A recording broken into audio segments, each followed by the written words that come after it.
So a few people have been asking me how I managed to get that brick wall done in watercolour. So I'm just going to do a quick little video on it now. So starting off, I've just got some scrap paper attached to my board, and I'm literally going straight into my yellow ochre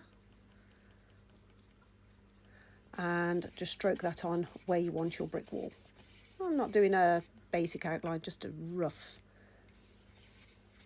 drop in of colour. I'm just using a number 12 flat brush for this one. You can use a larger brush if you need a larger area, or smaller brush or round if you prefer. It's entirely up to you. Just coat the area.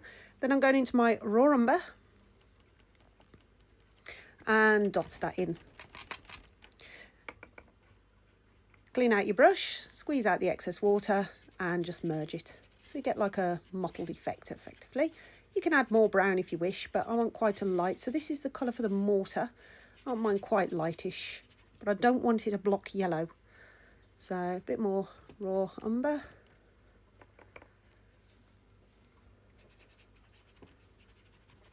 There we go. Mottle it in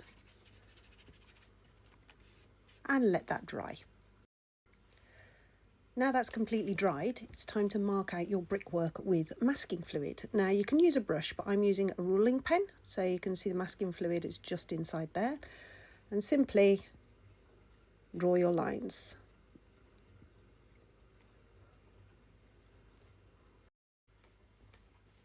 Once you're happy your lines are in place, make sure the masking fluid is completely dry.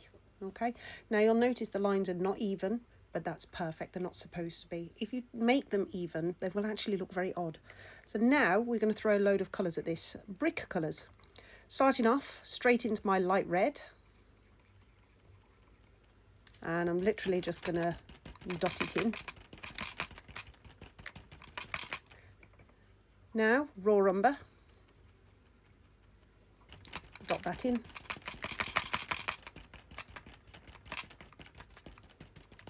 I'm actually going to add more yellow ochre as well.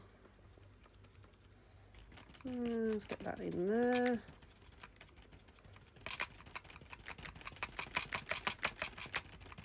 As you can see, I'm not being overly precious about where it's going.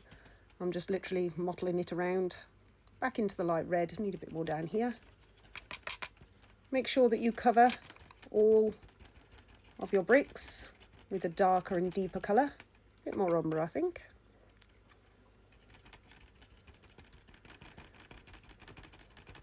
Nice, there we go. Literally just mottle it around.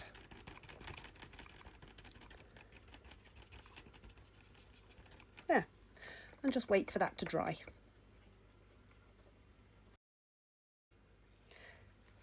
Now that this is bone dry, simply and very carefully rub off the masking fluid to reveal the mortar. Now if it's not fully dry, like it's a little bit damp still there, as you can see it's torn the paper a little, so always make sure when you're doing this on your painting to make sure that it is thoroughly dry.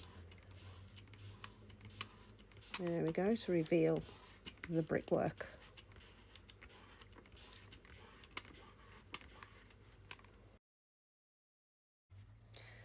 Now all the masking fluid is off, you can see there's the brickwork. Now to make it look more 3D, and as I say, the paper did tear a little here because the paper is still a tiny touch damp, but not to worry because I'm going to fill that in now anyway. So when you're doing this on your artwork, make sure that it is bone dry in order to do that.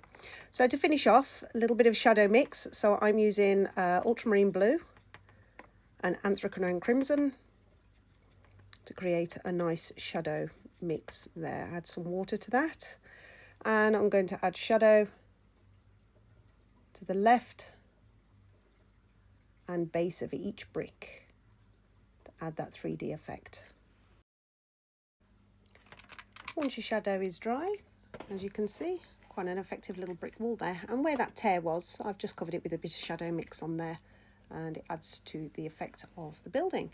So for more tips, if there's anything that you want demonstrating or a quick how-to, shoot me a message. I'm always happy to help. See you in the next one.